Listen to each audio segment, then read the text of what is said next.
Hi, it's Russ from Pro Tools Expert, and it's been some time since I did a track, and people write into me and say, could I show you how to do a certain track?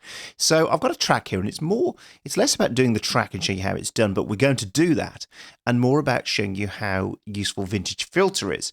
This track is Don't Tell Him. It's charting on iTunes at the moment, and it's got a really cool riff in the center of it, and a couple of things going on behind it, which are quite a cool way to show you, one, how to get the sound, and two, how to use Vintage Filter, because every track I'm going to use has Vintage Filter on it. So if you've listened to the track, you've got a synth that's doing this,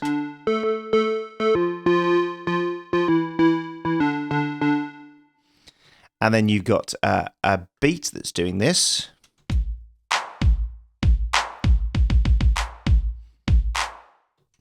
and then you've got a bass that's doing this.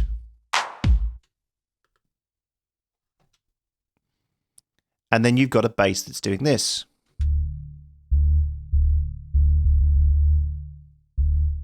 It's funny, you can't really hear the bass until you put a sub on or something like that, but it's really nice because it sits under the kick. So if we just mute the synth again for a minute and just play the two of those, let's just put that in a loop.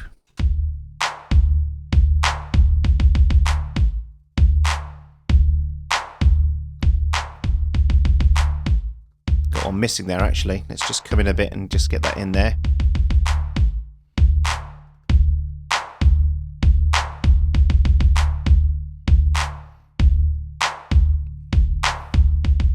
So three of them together do this. And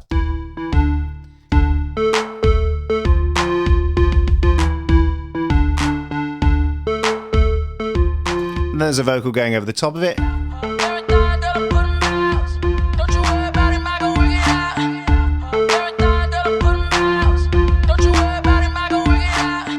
So how are we doing that? So let me go one by one. And what I've done actually is I've created each of these sounds from scratch. Expand 2, I've used the mono square, and if you come down to the bottom here to the basics, you get all these waveforms that, if I can get it, you can get all these waveforms that show you, and mono will give me more attack on the sound. You've got poly as well, so I'm going to use mono. I'm going to use a mono square, and I use two of those because I've got one an octave lower than the other. So here's the first one.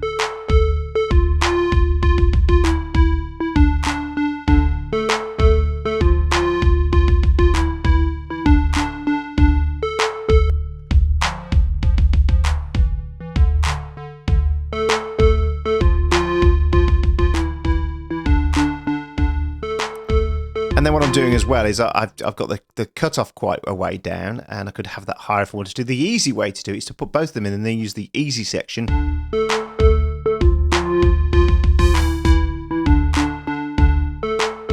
what I'm doing actually as well is I'm using some of the cutoff here, but most of the cutoff's coming from the Vintage Filter.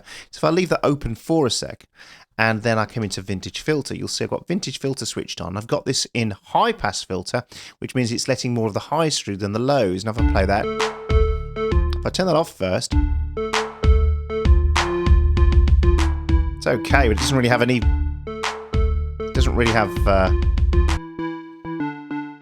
real character. So we put the Vintage Filter in. Got this fat button that's nice, it just fattens it up a bit.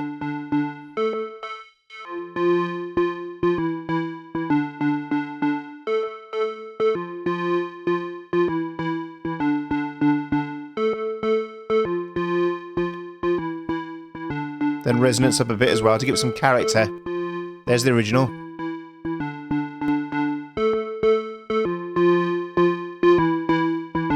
It's got far more character to it now. There's the original.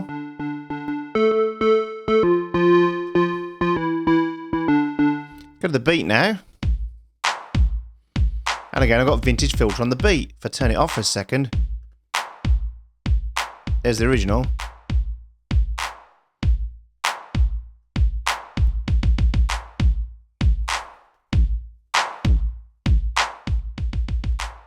Really fatten it up and put some resonance in as well.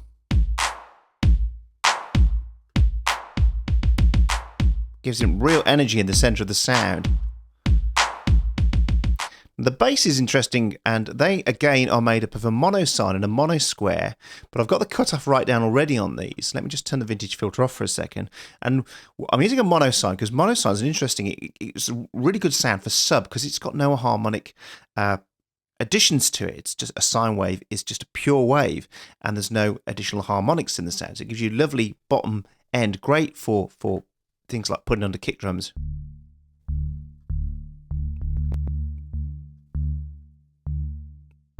Now you have to put a pair of headphones on. If you try and listen to this on a laptop, you won't hear this at all. There won't be anything there. Then I've got a mono square under it.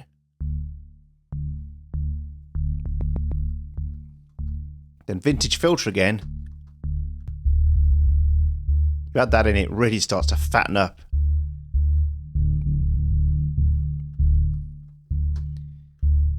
Because I just want it to be under that kick drum.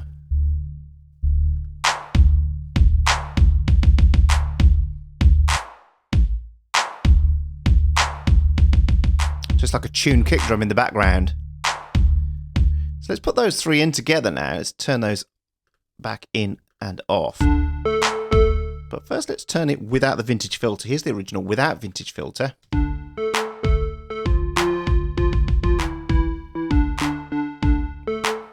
Now with it.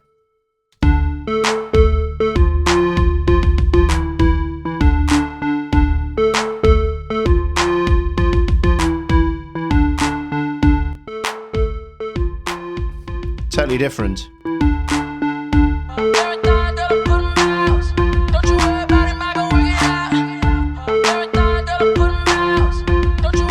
So that tune is made up of expand using mono squares, with expand on the bass using a mono sine and a mono square as well. And then all of them have been given that real guts and balls by using the vintage filter. Hope that's been a help. Hope that's inspired you. Hope that's given you some great ideas, not to create a karaoke version of this track, but also just to give you an idea of how those sounds were created and how you could use them in your own tracks. Thanks for watching, and I'll see you again soon.